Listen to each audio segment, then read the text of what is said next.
من يهده الله فلا مضل له ومن يضلل فلا هادي له أشهد أن لا إله إلا الله وحده لا شريك له وأشهد أن محمدا عبده ورسوله قال الله تعالى في كتابه الكريم يا أيها الذين آمنوا اتقوا الله حق تقاته ولا تموتن إلا وأنتم مسلمون أما بعد.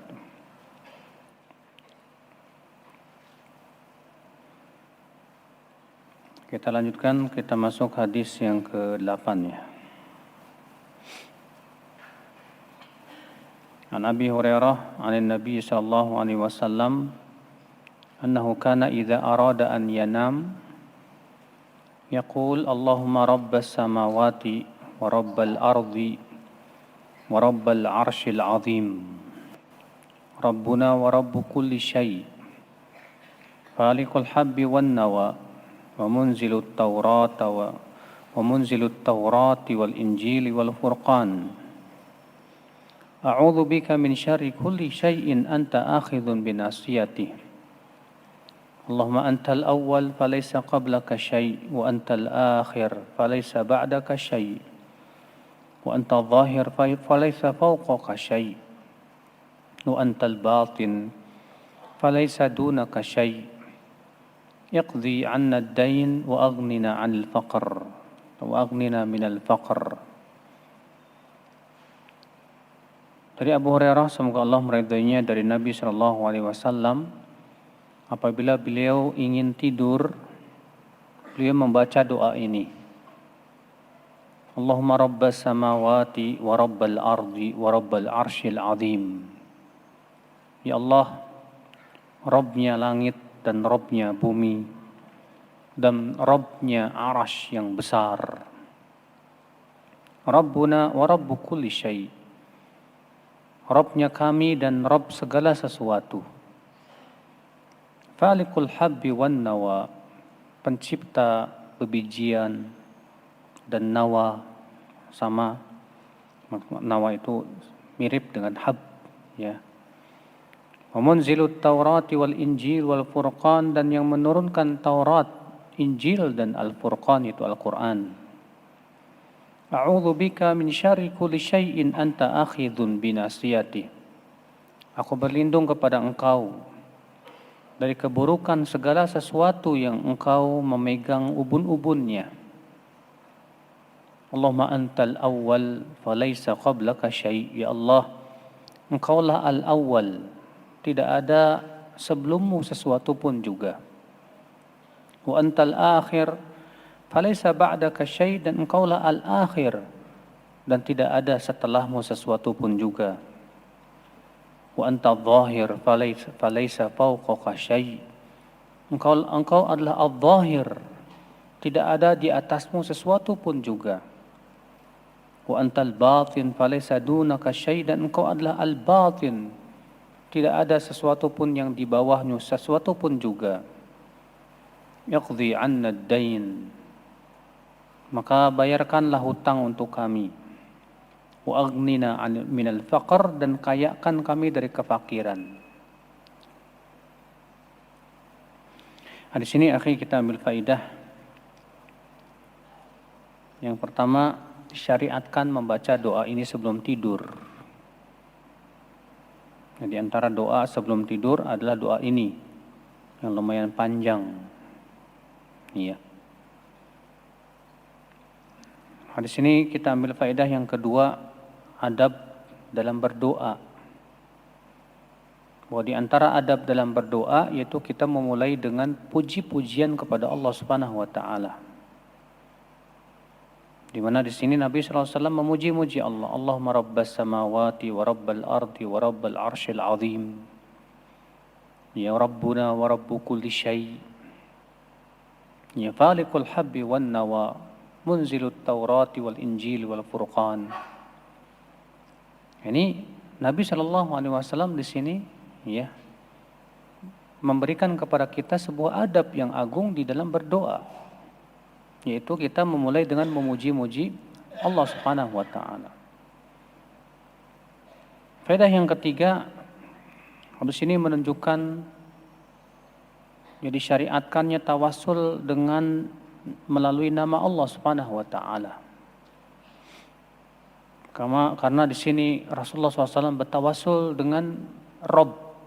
Allahumma rabbas samawati wa rabbal ard wa rabbal arshil azim. Demikian pula Rasulullah SAW menyebutkan di situ nama Allah Al-Awwal, Al-Akhir, Al-Zahir, Al-Batin. Ya.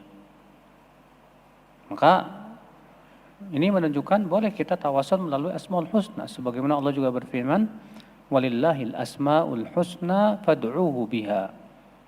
Milik Allah lah al-asmaul husna, maka berdoalah kepada Allah melalui nama-nama tersebut. Ya. Faedah selanjutnya akhi, isbatul arsh. Penetapan akan adanya arash. Dan bahwasanya di antara sifat arash itu adalah azim, besar. Dan memang sebagaimana sudah kita pernah jelaskan bahwa makhluk yang paling besar Allah ciptakan itu adalah arash. Tidak ada makhluk yang lebih besar dari arash. Ya.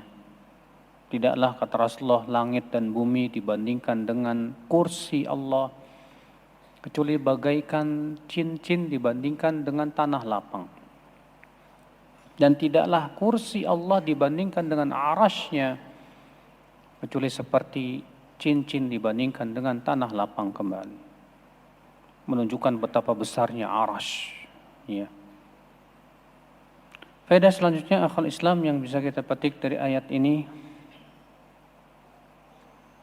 dari hadis ini, bahwa semua kitab-kitab suci itu turun dari Allah Subhanahu wa taala, baik Taurat, Injil, Al-Qur'an, Zabur.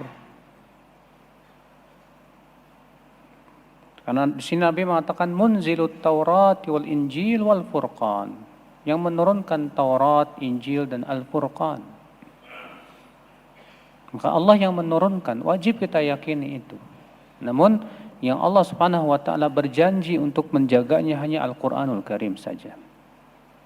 Sedangkan Taurat, Injil, Zabur, penjagaannya diserahkan oleh Allah kepada pendeta-pendeta mereka, ulama-ulama mereka. Sebagaimana Allah berfirman di dalam surat Al-Maidah ayat 44. Bimastuhfidhu min kitabillahi wa kanu alaihi syuhada. Dengan apa-apa yang mereka diperintahkan untuk menjaga kitabullah. Ya.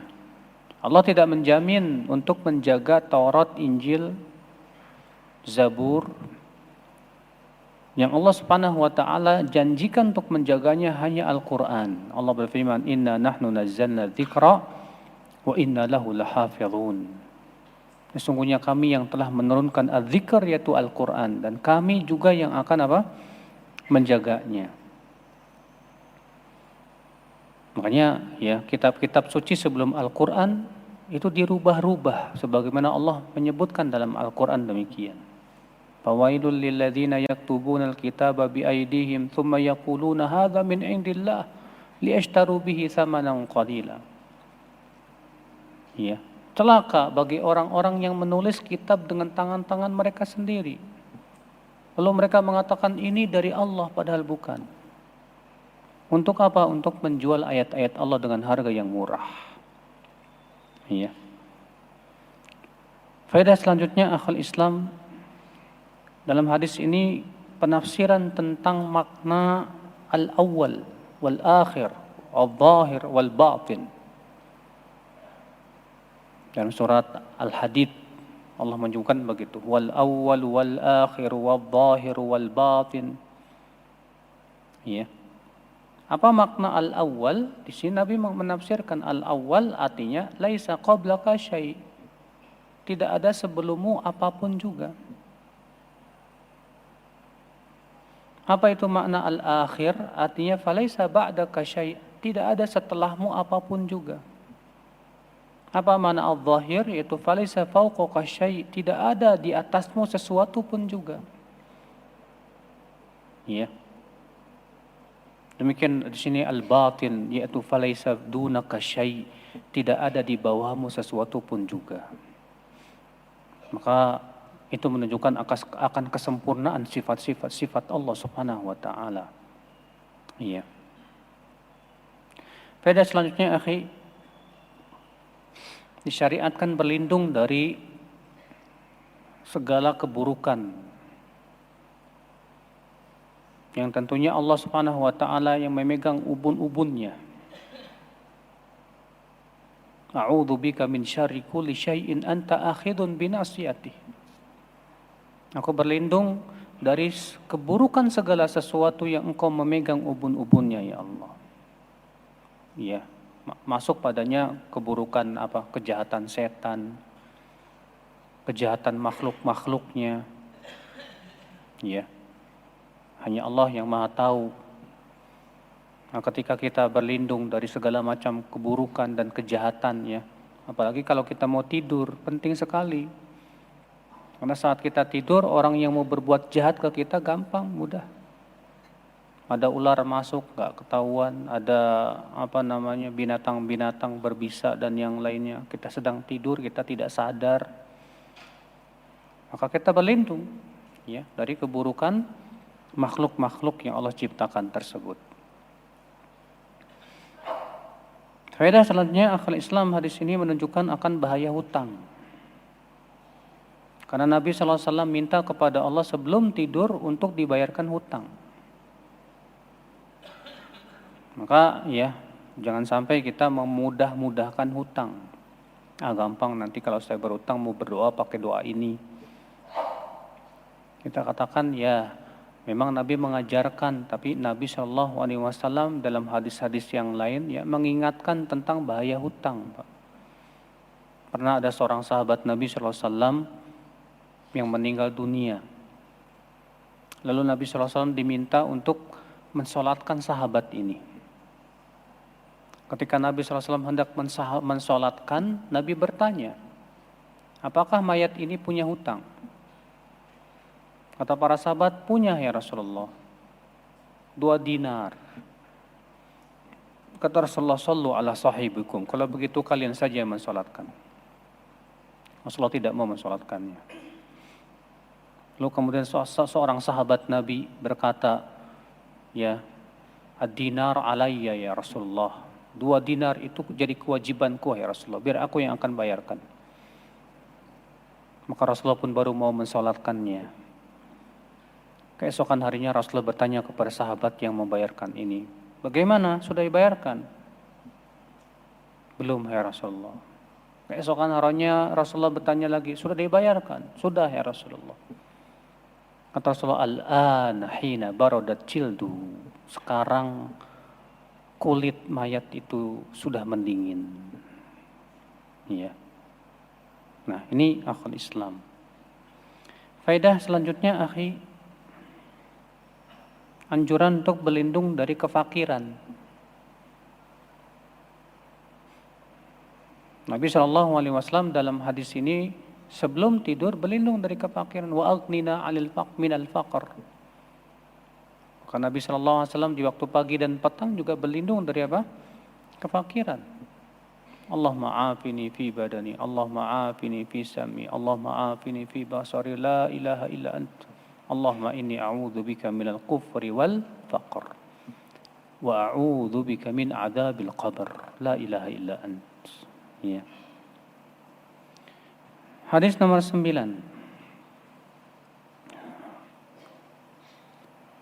Hadis bahwa Nabi SAW meruqyah dengan ruqyah ini, adhibil ba's rabban nas, ishfi anta syafi, la shifaa illa shifa'u, shifaan la yughadiru saqama. Hilangkanlah penyakit wahai Robnya manusia, sembuhkanlah engkaulah penyembuh.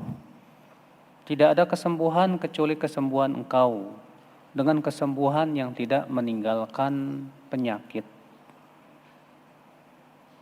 Di sini menunjukkan, akhi, disyariatkan meruqyah dengan ruqyah yang syar'iyah. Ya, karena ruqyah itu ada 2 macam, ada ruqyah yang syar'i dan ada ruqyah yang tidak syar'i. Ruqyah yang syar'i itu seperti apa?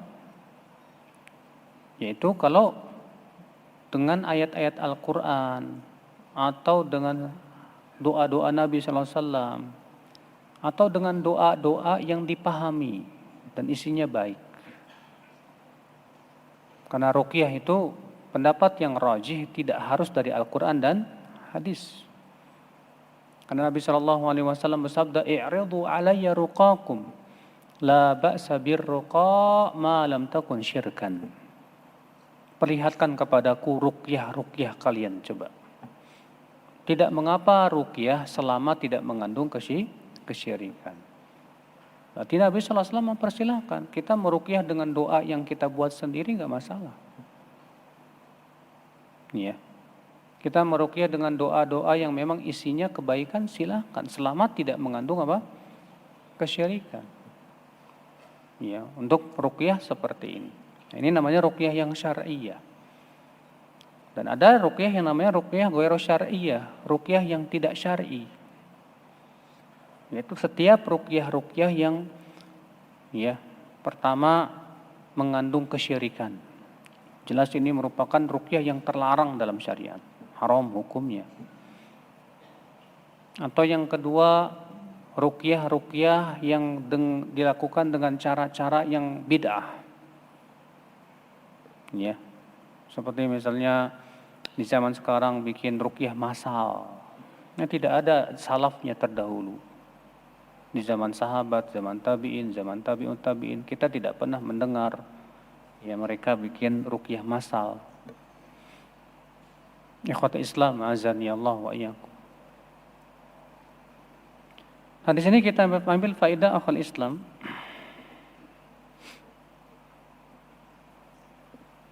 Yang disyariatkan kita meruqyah orang yang sakit dengan doa ini. Jadi kalau kita misalnya menjenguk orang sakit ya, maka kita ruqyah orang sakit itu dengan doa ini. Adhibil ba's rabban nas, ishfi anta syafi, la shifaa illa shifa'uk, shifaan la yughadiru saqama. Jangan sampai Pak, kita menunggu orang sakit yang minta, salah. Karena minta di ruqyah itu termasuk perkara yang mengurangi tauhid. Tapi kita yang sadar sendiri, kita berusaha untuk memberikan manfaat kepada saudara kita. Kata Rasulullah, man istata'a minkum an yanfa akhahu falyanfa. Siapa di antara kalian yang bisa memberikan manfaat untuk saudaranya, berikan manfaat kepadanya. Ya. Jangan menunggu dia yang minta. Hadis 10 an Ibnu Abbas qala kana an-nabiy sallallahu alaihi wasallam yad'u minal lail. Allahumma lakal hamdu anta rabbus samawati wal ard. Lakal hamdu anta qayyimus samawati wal ard wa man fihin. Lakal hamdu anta nurus samawati wal ard. Qaulukal haqq wa wa'dukal haqq wa liqa'uka haqqun wal jannatu haqqun wan naru haqqun was sa'atu haqqun. Allahumma laka aslamtu wa bika amantu wa 'alaika tawakkaltu wa ilaika anabtu wa bika khasamtu wa ilaika hakamtu faghfir li ma qaddamtu wa ma akhartu wa ma asrartu wa a'lantu anta ilahi la ilaha illa la ilaha ghair la ilaha li ghairuk. Dari Ibnu Abbas, ia berkata adalah Nabi SAW berdoa di waktu malam dengan doa ini. Allahumma lakal hamdu, ya Allah, segalamu pujian, ya, bagimu segala puji. Engkau adalah Rabbnya langit dan bumi, dan milikmulah segala puji.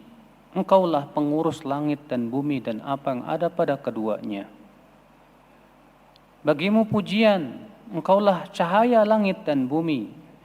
Firman-Mu benar, janji-Mu benar, pertemuan dengan-Mu benar, surga itu benar, neraka pun benar, hari kiamat pun benar. Allahumma ya Allah, laka aslamtu wa bika amantu. Kepada Engkau aku menyerahkan diri dan aku beriman kepada Engkau. Wa 'alaika tawakkaltu, dan kepada Engkau kami aku bertawakal. Wa ilaika anabtu, dan kepada Engkau aku kembali. Wa bika khasamtu, dan dengan Engkau aku bersengketa. Wa ilaika hakamtu, dan kepada Engkau aku berhakim. Faghfirli ma qaddamtu wa ma akhartu, maka ampuni dosa-dosaku yang lalu maupun yang akan datang. Wa asrartu wa a'lantu, dan dosa-dosa yang aku sembunyikan atau aku perlihatkan. Anta ilahi, Engkaulah ilahku. La ilaha li ghairuka, tidak ada ilah untukku selain Engkau. Dikeluarkan oleh Imam Bukhari dan Muslim dalam sahihnya. Di sini akhir dianjurkan untuk berdoa dengan doa ini di waktu malam. Ya. Allahumma lakal hamdu sampai akhirnya. Upayakan kita hafalkan ya doa ini, karena doa ini luar biasa sekali. Di sini akal Islam menunjukkan juga bahwa pujian itu semuanya milik Allah Subhanahu wa taala. Semua pujian hanya milik Allah. Kenapa? Karena Allah yang memiliki kesempurnaan. Sifat-sifat Allah semua terpuji, nama-nama Allah semua terpuji, perbuatan Allah juga semua terpuji.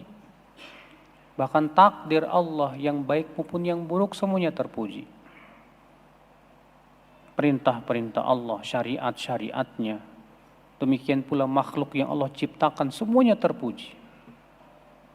Ya. Allah terpuji saat kita melihat ada orang yang terlahir dalam keadaan cacat.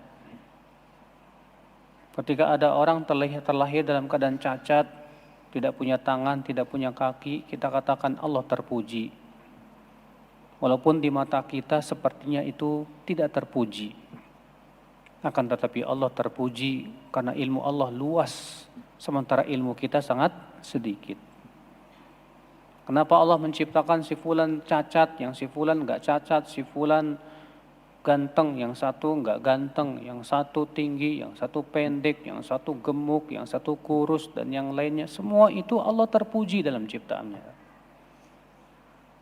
Dan Allah memiliki hikmah-hikmah yang paling agung, yang hanya Allah yang maha tahu hikmah di balik itu semua.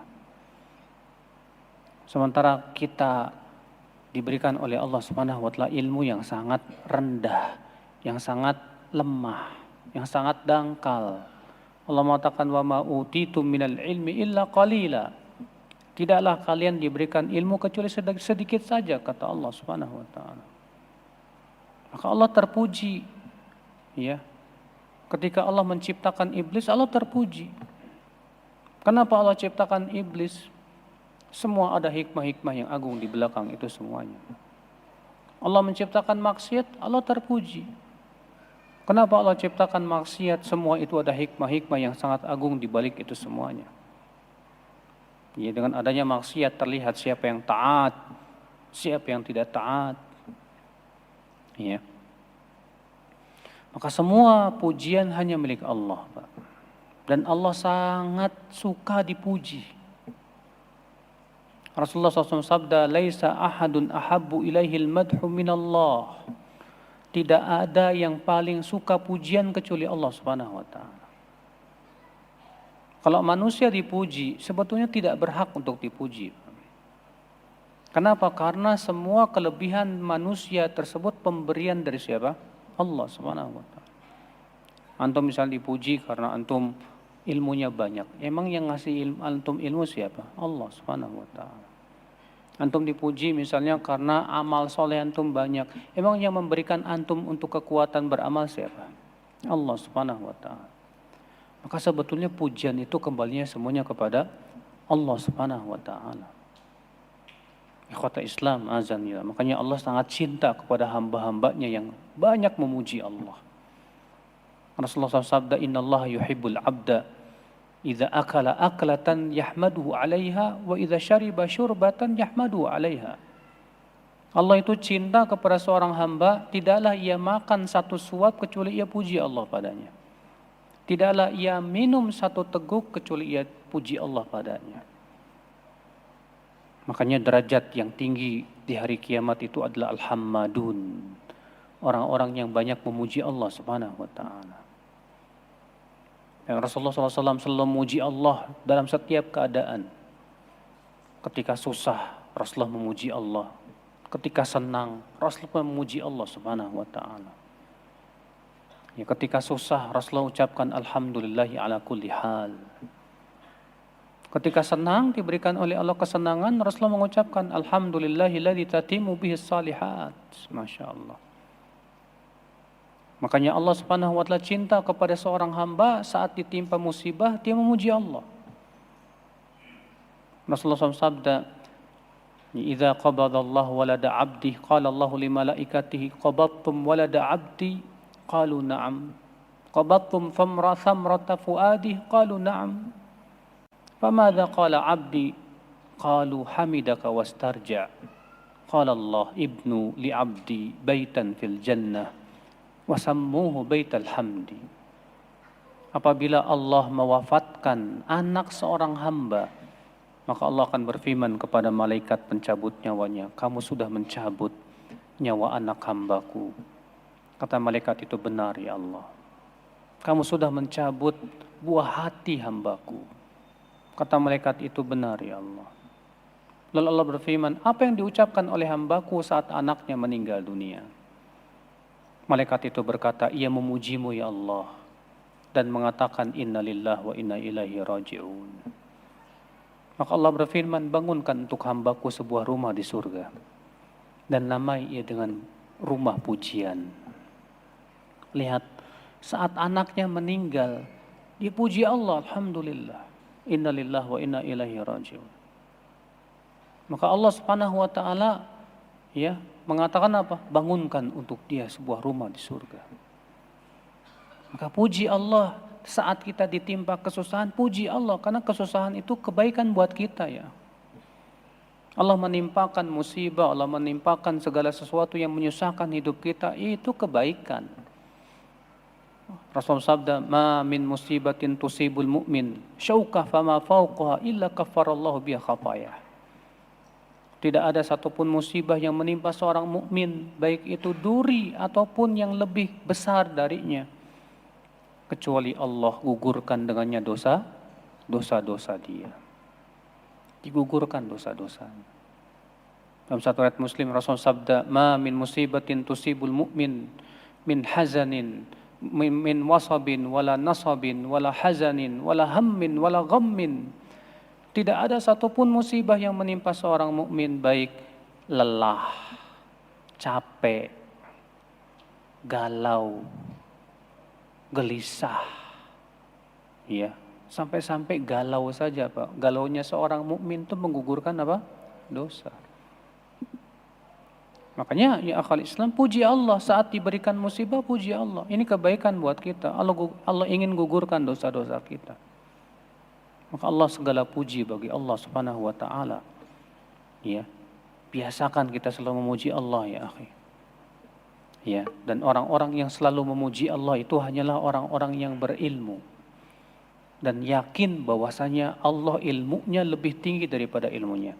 Allah yang mengetahui segala sesuatu sementara ilmu kita ini hanyalah sedikit sekali dari ilmu Allah Subhanahu wa taala.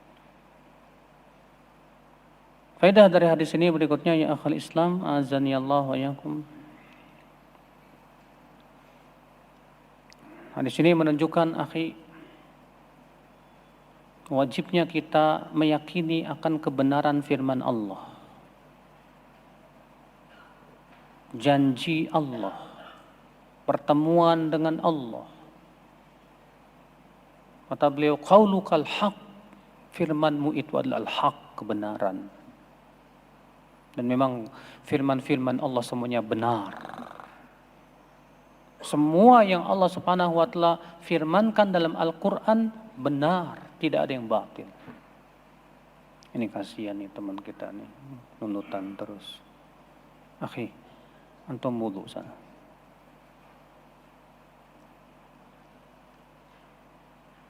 Kata Rasulullah, qaulukal haq, firmanmu ya Allah al-haq, kebenaran. Berarti semua yang Allah firmankan dalam Al-Quran hak. Yang Allah wahyukan kepada Rasulullah SAW dalam hadisnya hak. Makanya Allah mengatakan la ya'tihil batilu min baini yadayhi wala min khalfihi. Tidak ada padanya kebatilan dalam Al-Quran. Dari awal sampai akhir tidak ada yang batil. Ya. Semua yang Rasulullah ucapkan kebenaran. Karena ia wahyu dari Allah Subhanahu wa taala. Allah berfirman, "Wa ma yantiqu 'anil hawa in huwa illa wahyu yuha." Tidaklah Nabi Muhammad berbicara dari hawa nafsunya, akan tetapi ia adalah wahyu yang Allah wahyukan kepadanya. Rasulullah bersabda kepada Abdullah bin Amr bin Al-As dalam riwayat Tabrani, "Ya uktub fawalladzi nafsi biyadihi ma kharaja minhu illa al-haq." Tulis semua yang aku ucapkan. Demi zat yang diriku berada di tangannya, tidak ada yang keluar dari mulutku ini kecuali kebenaran. Maka Allah Subhanahu wa taala ya, semua firman-firmannya dan semua wahyunya itu kebenaran. Wajib kita yakini itu. Wa wa'dukal haq, dan janjimu benar ya Allah. Maka semua janji Allah pasti benar. Allah tidak pernah tidak menepati janji. Innallaha la yukhliful mi'ad. Allah tidak pernah sekalipun mengingkari janji, tidak pernah.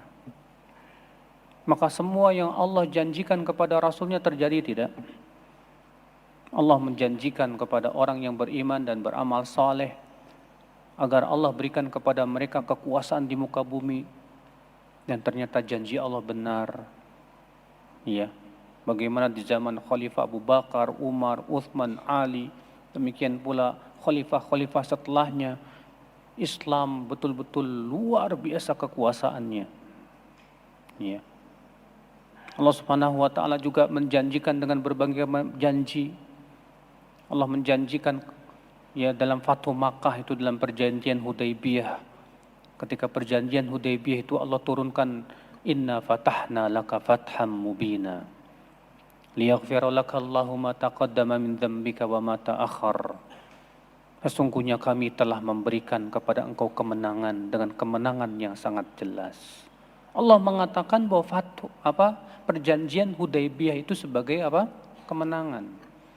Dan ternyata benar, setelah terjadinya perjanjian Hudaybiyah, kaum muslimin Masya Allah ya sangat bebas berdakwah ke sana kemari. Rasulullah mengirimkan utusan ke raja-raja, ke kabilah-kabilah, sampai Islam tersebar kemana-mana. Kemenangan. Ya. Janji Allah semua benar. Maka yang Allah janjikan berupa surga dan neraka pasti benar.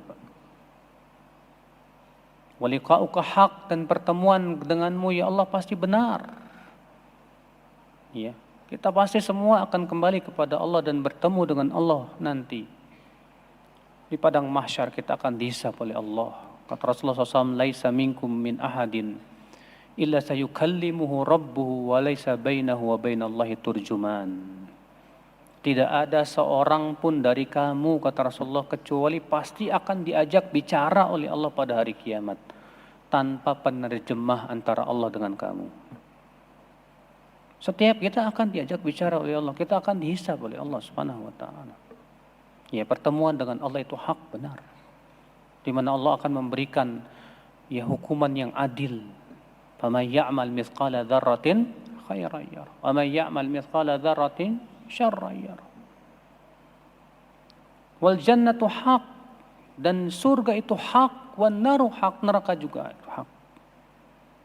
Wajib kita imani Pak akan adanya surga dan neraka. Dan bahwasanya surga itu sudah ada sekarang.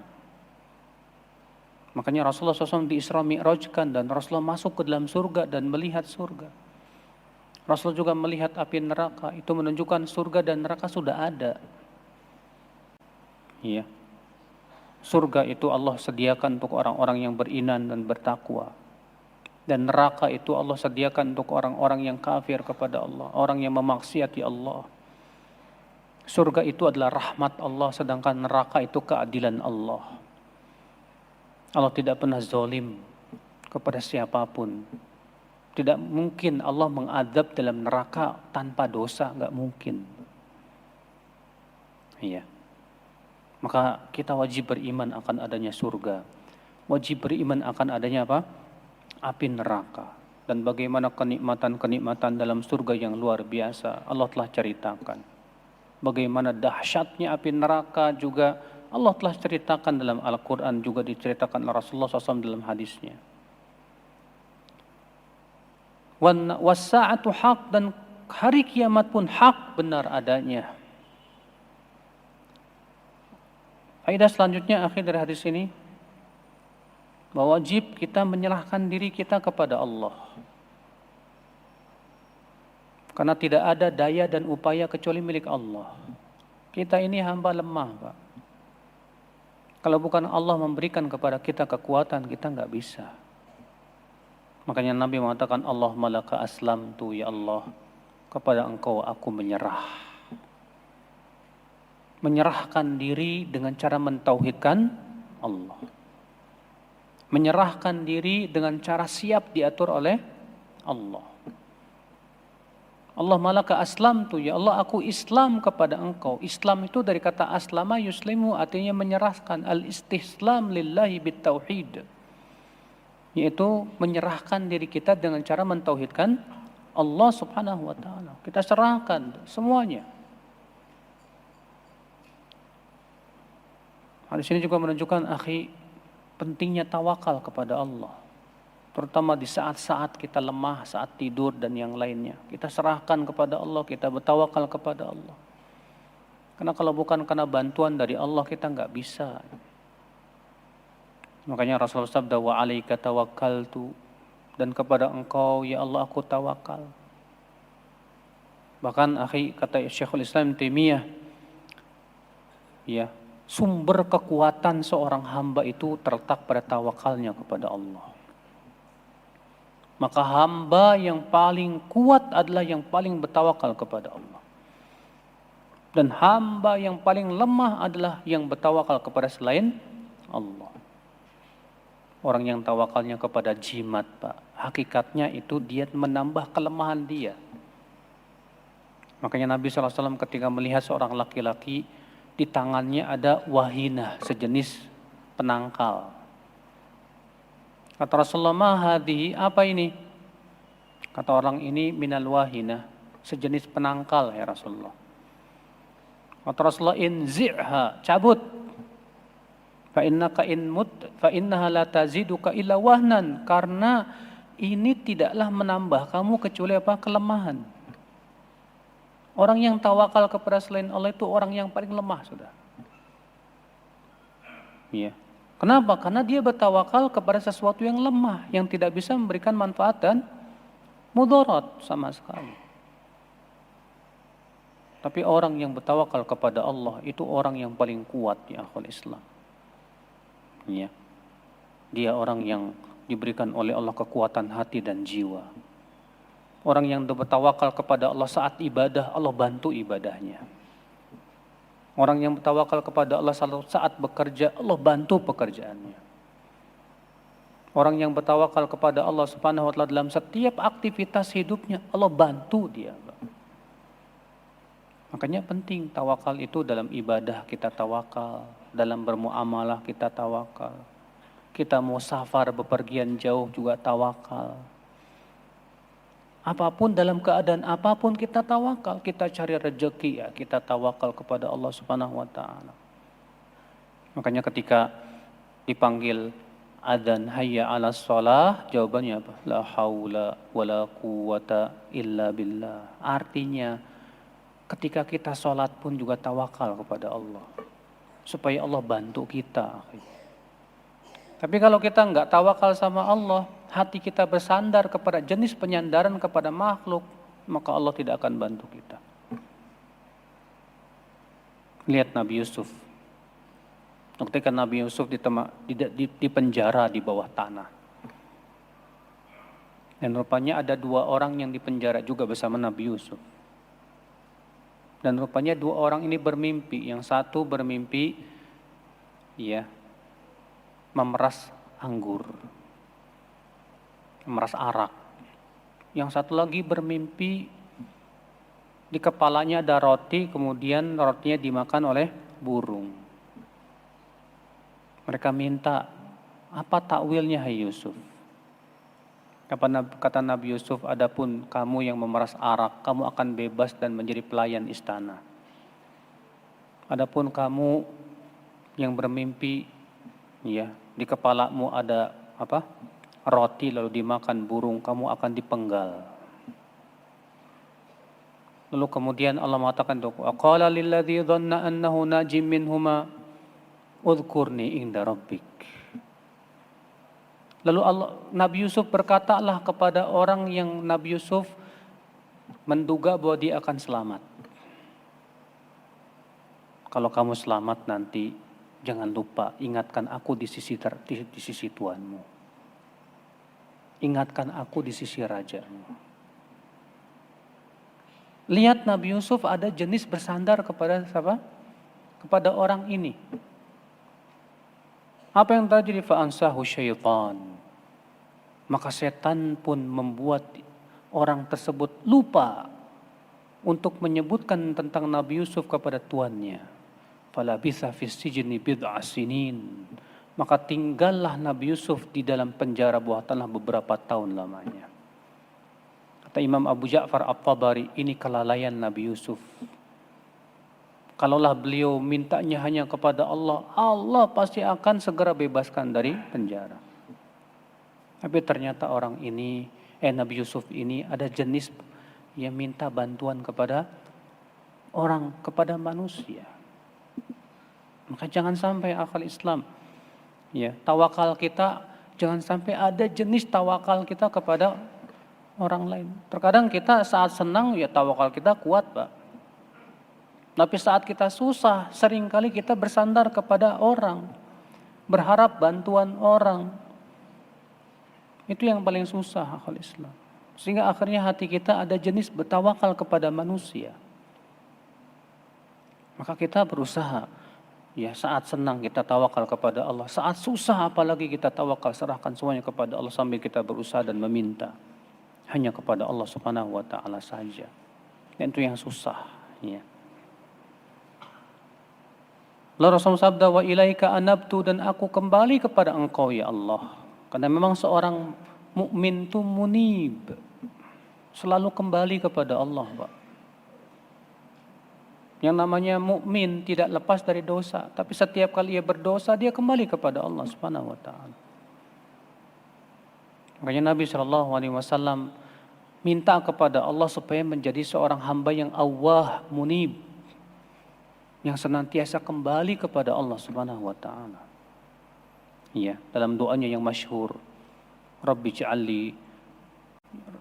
ij'alni laka syakiran, laka dzakiran, laka rahaban, laka mitwa'an, laka mukhbitan, ilaika awwahan muniba. Ya Allah, jadikan aku hamba-Mu yang bersyukur, yang selalu mengingat Engkau, yang senantiasa takut kepada Engkau, yang senantiasa taat kepada Engkau, dan senantiasa kembali kepada Engkau. Subhanallah. Doa yang sangat agung, ya akal Islam, azan ya Allah, ya. Kemudian Nabi mengatakan, wabika khasamtu, dan dengan Engkau aku bersengketa, bertengkar. Seorang mukmin itu, Pak, mukhasamah itu artinya pertengkaran. Pertengkarannya bukan karena dirinya, bukan karena membela dirinya, atau membela organisasinya, atau membela apa? Ya, partainya, atau membela siapapun dak. Bertengkar dia hanya karena Allah dan dengan Allah Subhanahu wa taala. Karena kamu masalahnya sudah tidak mau menaati Allah. Karena kamu masalahnya sudah menentang agama Allah. Maka saya bertengkar dengan kamu, saya enggak masalah. Karena masalahnya kamu sudah sangat berani terhadap Allah Subhanahu wa taala. Adapun kalau dirinya dicaci, dihina, dia enggak marah, biasa aja. Makanya Aisyah radhiyallahu anha mengatakan, Rasulullah SAW tidak pernah marah kalau dirinya dicaci, dihina, tidak. Rasulullah marah itu kalau agamanya diinjak-injak. Agama Allah sudah diinjak-injak, Rasulullah marah. Nah, inilah yang disebut dalam hadis ini, wabika khasamtu. Maka dengan engkau ya Allah aku mukhasamah, itu bertengkar. Ya. Wa ilaika hakamtu, dan kepada engkau aku berhakim ya Allah. Artinya kita jadikan Allah satu-satunya hakim kita, Pak. Sebagaimana Allah berfirman, fa in tanaza'tum fi syai'in farudduhu ila Allahi war rasul. Kalau kalian berselisih, maka kembalikan kemana? Kepada Allah dan Rasul. Bukan kepada mazhab masing-masing, bukan kepada pendapat masing-masing, tapi kembalikan semuanya kepada Allah dan Rasul. Ya. Allah juga berfirman, fala wa rabbik la yu'minuna hatta yuhaqqimuka fima syajara bainahum thumma la yajidu fi anfusihim harajan mimma qadaita wa yusallimu taslima.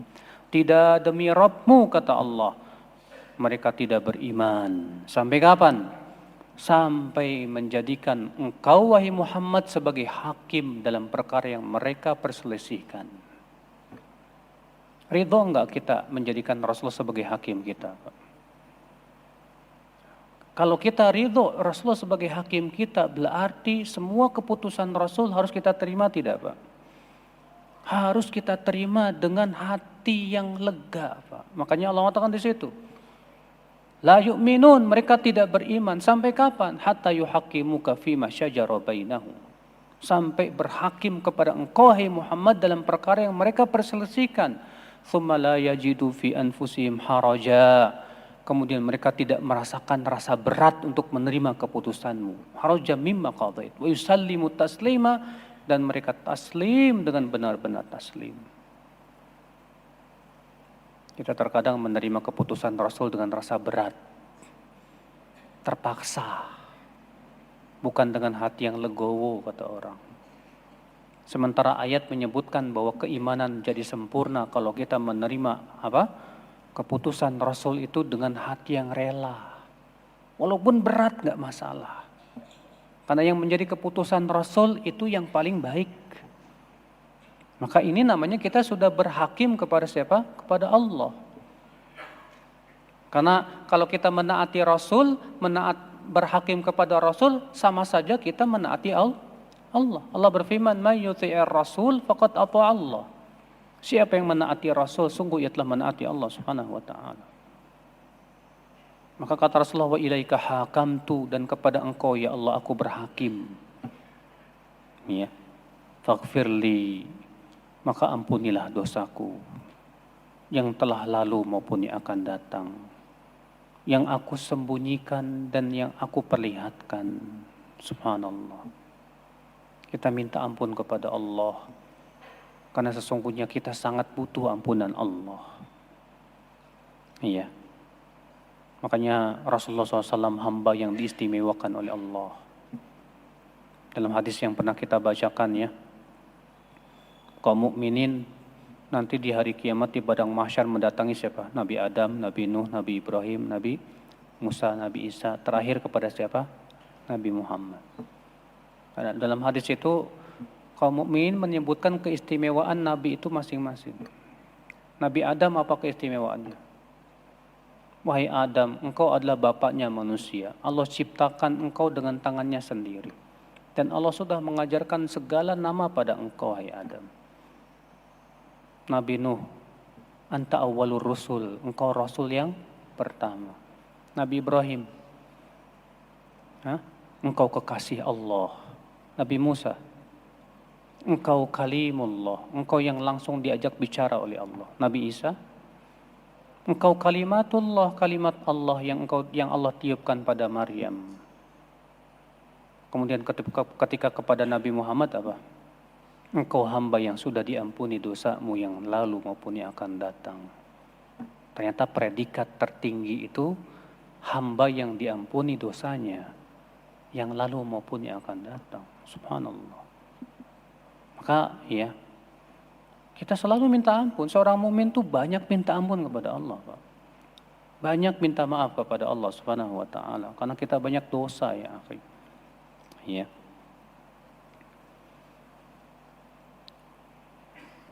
Kemudian Rasulullah SAW menutup hadis tersebut, anta ilahi, engkaulah ilahku. Ilah itu artinya sesembahan. La ilaha li ghairuk, tidak ada ilah untukku selain engkau. Inilah tauhid. Iya. Maka ini subhanallah Pak, doa yang luar biasa agung sekali. Yang berisi pujian-pujian kepada Allah Subhanahu wa taala. Dan ini doa ini adalah doa murni, doa ibadah. Karena kan doa itu ada dua macam, ada doa masalah, minta. Ada doa ibadah berupa apa? Pujian. Nah, doa yang Nabi SAW sebutkan dalam ayat ini, dalam hadis ini, ya, semuanya pujian kepada Allah. Allahumma lakal hamdu anta rabbus samawati wal ard.